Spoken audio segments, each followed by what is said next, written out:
আয়না এবার আল্লাহর সামনে খাড়ো হয় না, কি বলছেন আল্লাহ রাব্বুল আলামিন সেটাকে দেখো না একবার।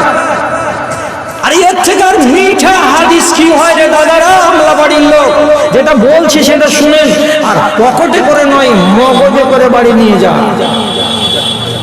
কি বলছেন নবীজি হাদিসে? ইন্নাল মালায়েকাতা ইউমসিকুল কালামা সিত্তা সাআতিন। কোন একটা বান্দা যখন পাপ করে তো লেখার জন্য এঘাড়ে একটা ফেরেশতা, এঘাড়ে একটা ফেরেশতা যে কোনো নেকিকে লিখে, যে কোনো পাপকে লিখে। কিন্তু রব্বুল আলামিন নাই বলছেন পাপ যখন কোন একটা বান্দা করে নেয় তখন ওই পাপটাকে সাথে সাথে খাতাতে তুলে দিতে হবে। এটাই হলো আল্লাহ রাব্বুল আলামিনের ফেরেশতাদের ডিউটি।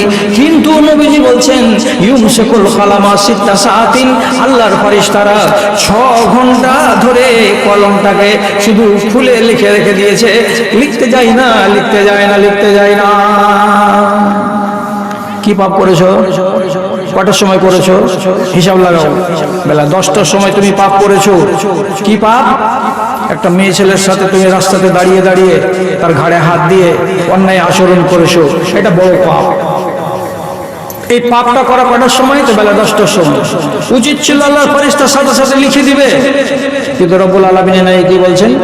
ইউমসিকু সিত্তা সাআতিন, 6 ঘন্টা ধরে আল্লাহর ফেরেশতা দাঁড়িয়ে আছেন, লিখছেন না পাপটা, লিখছেন না পাপটা। কতক্ষণ লিখবেন না? তো 6 ঘন্টা। 6 ঘন্টা কটাতে হবে? 4টার সময় 6 ঘন্টা হয়ে যাবে। 4টা পর্যন্ত আল্লাহর ফেরেশতা ইন্তজার করছেন, ইন্তজার করছেন। কি বলে?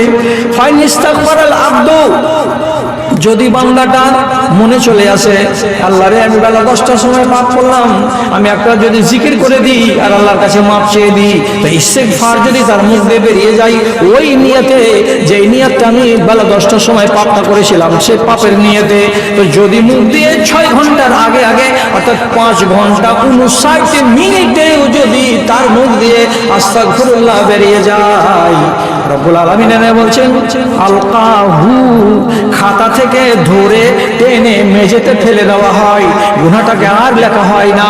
আল্লাহর ফেরেশতা খাতাটাকে ফাঁকাই রেখে দিলেন, পাপটা পাপ হয়েছিল, কিন্তু যেমনি আস্তাগফিরুল্লাহ বান্দা পড়ে নিল সাথে সাথে তাকে ধুয়ে সাফ করে দেওয়া হলো, আর তাকে রেকর্ড করা হলো না। তারপরে যদি 6 ঘন্টা পার হয়ে যায় তাহলে আল্লাহ রাব্বুল আলামিনের ফেরেশতা একটা পাপের বিনিময়ে তার একটাই পাপকে লেখা হয়, আর 10খানা পাপ সেখানে লেখা হয় না। সুযোগ কাজে লাগাবেন না। কত সুন্দর ফ্যাসিলিটি রব্বুল আলামিন দিয়েছেন। করবে পাপ করো, কিন্তু এটাকে ফেলে রাখিও না। কেন? যদি তুমি দেরি করো, এর আগে আমি বলেছি আপনাকে পাপড় বেলতে হবে অনেক বেশি, আর রাইট টাইমে যদি কাজটাকে করে নাও কত সোজা। আপনি বলে দিলেন পাপ, হয়ে গেল পাপ, করে দিলেন পাপ, 6 ঘন্টার মধ্যে আপনি পড়ে নাস্তা করুন।